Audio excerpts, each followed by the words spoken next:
Pete, thanks again for meeting me out here.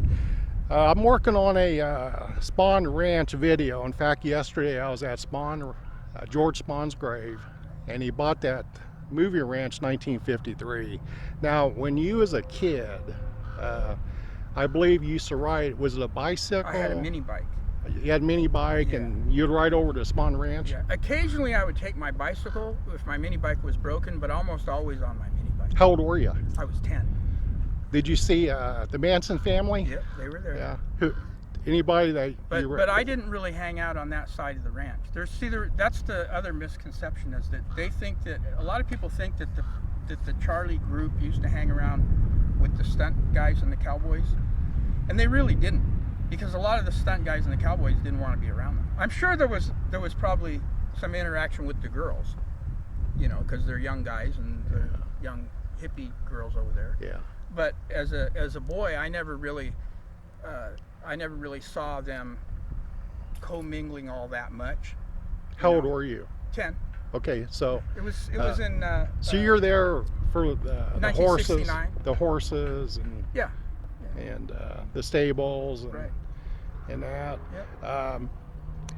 Out of those wranglers, is there any particular wrangler you're closer to?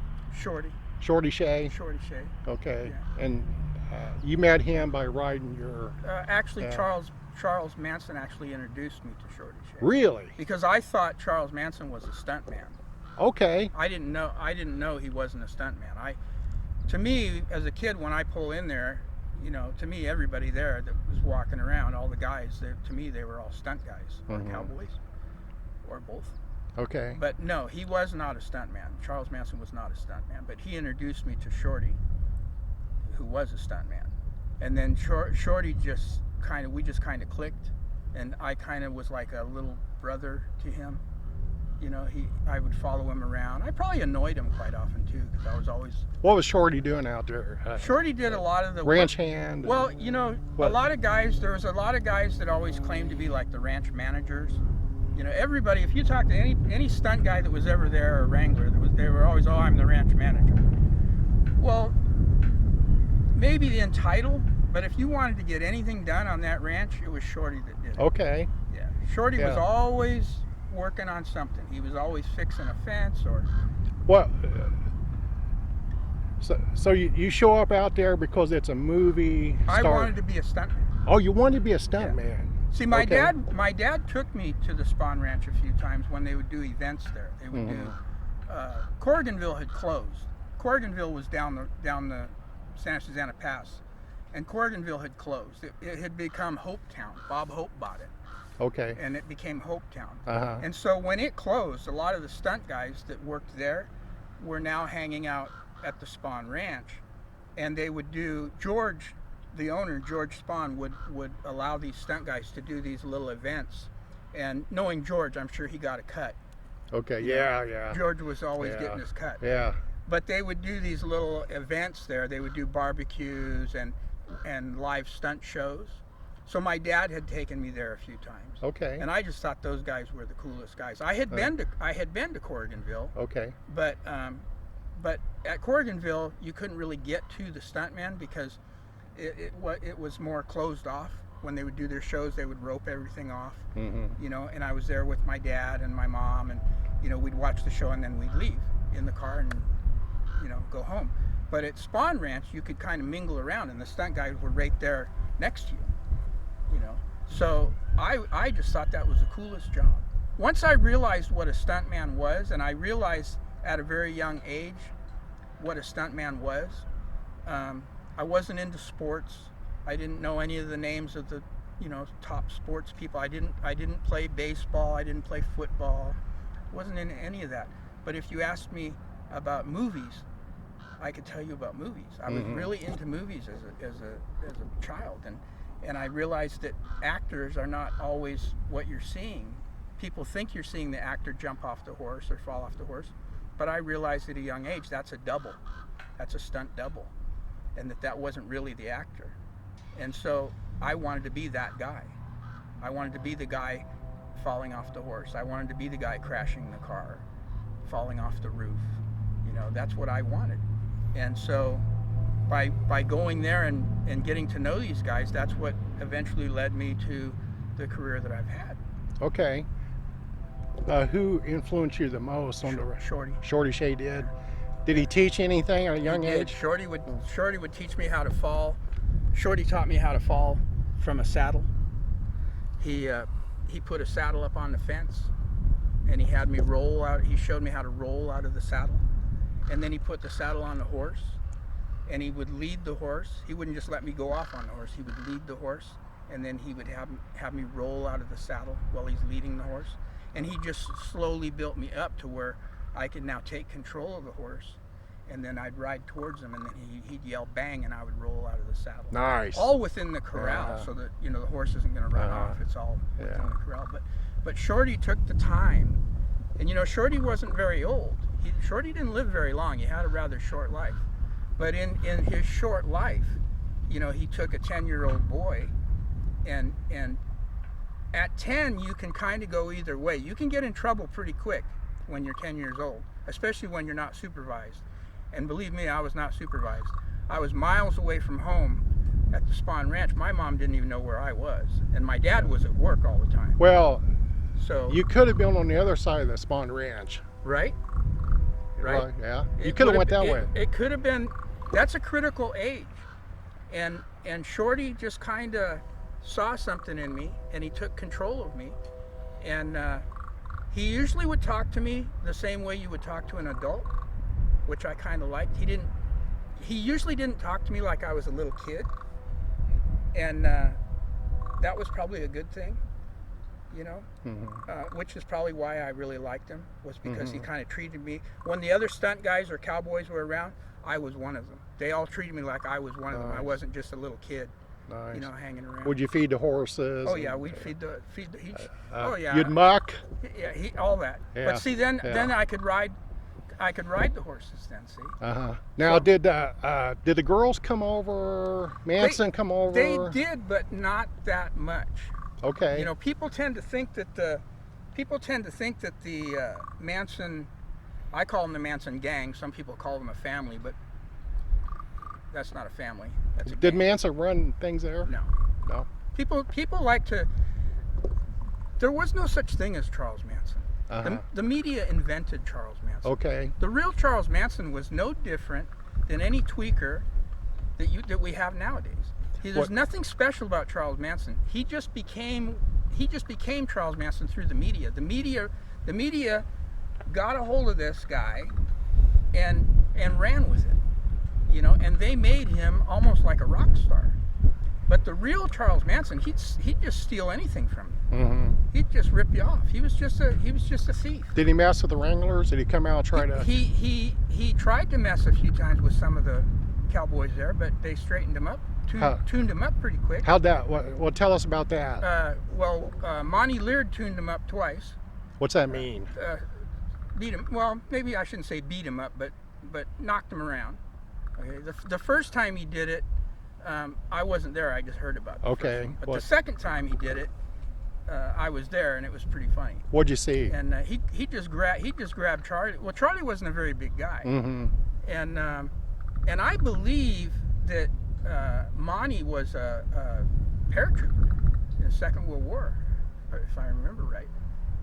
He was not somebody that you wanted to have mad at you, and so he grabbed a hold of Charlie one time like Charlie was just a little rag doll, because Charlie was a small guy. Just threw him? And just threw him, tossed him to the side, like he was nothing.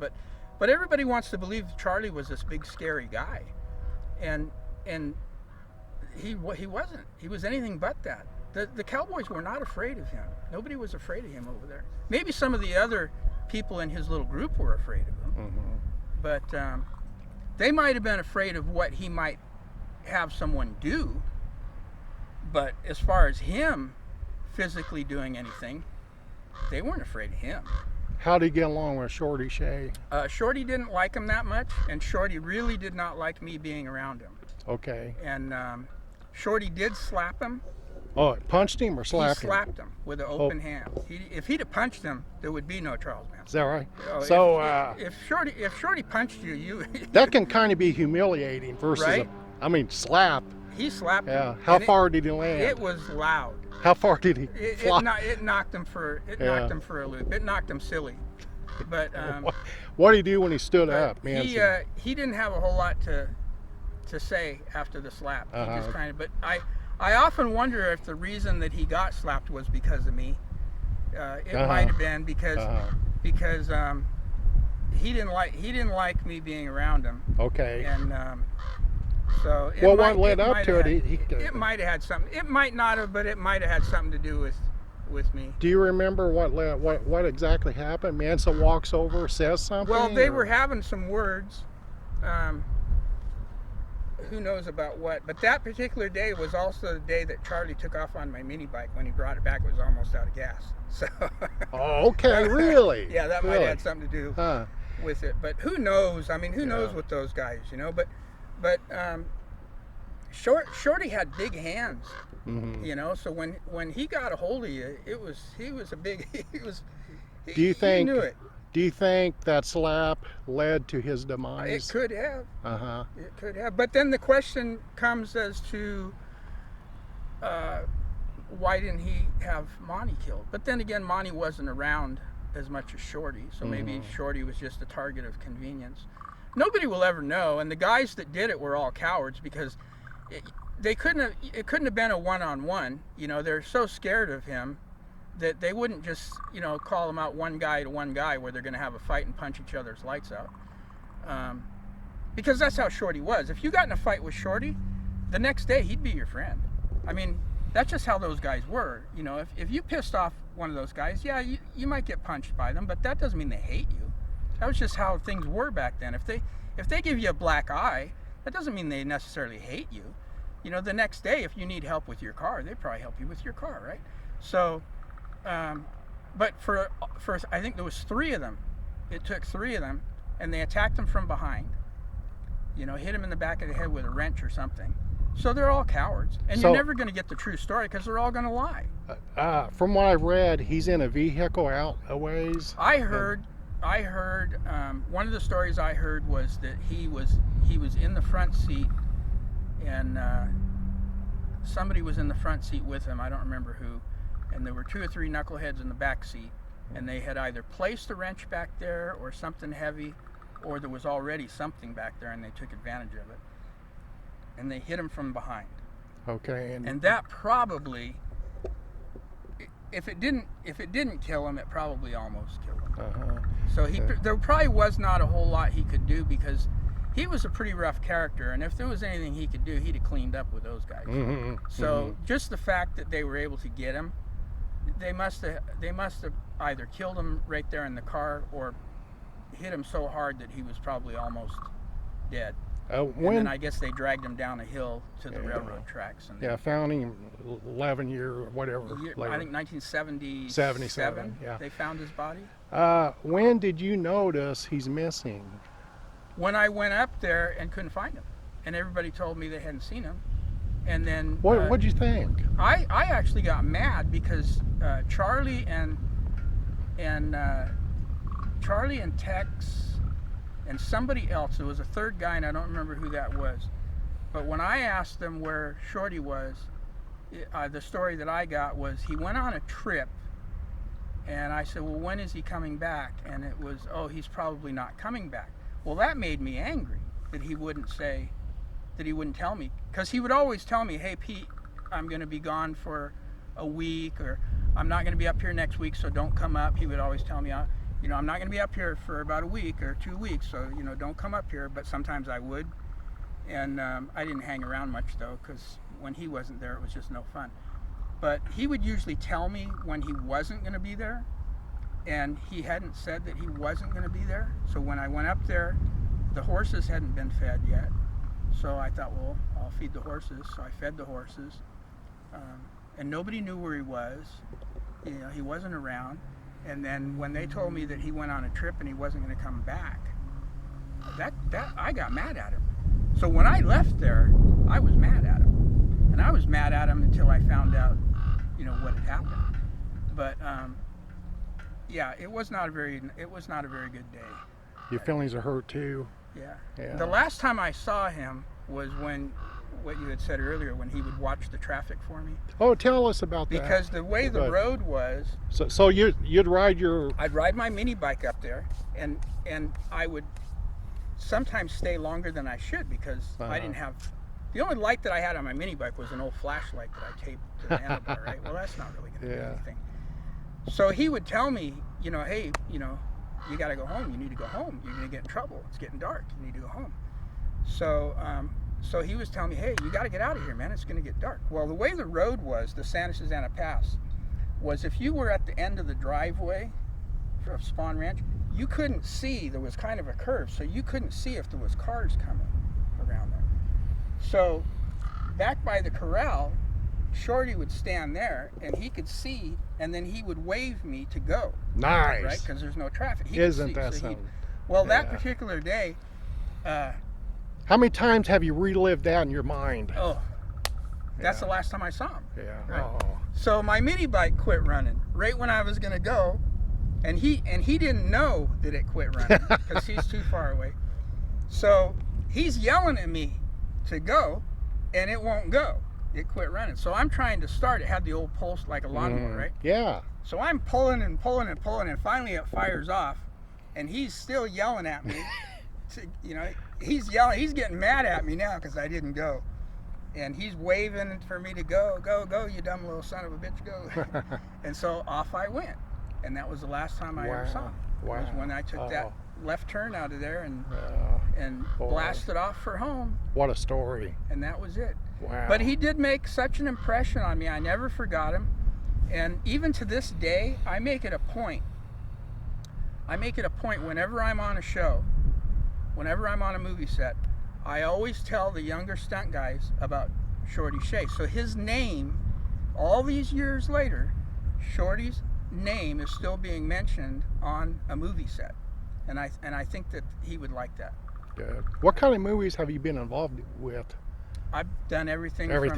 From futuristic stuff to Wild West stuff. Matter of fact, I'm just now getting ready to do a Western in New Mexico.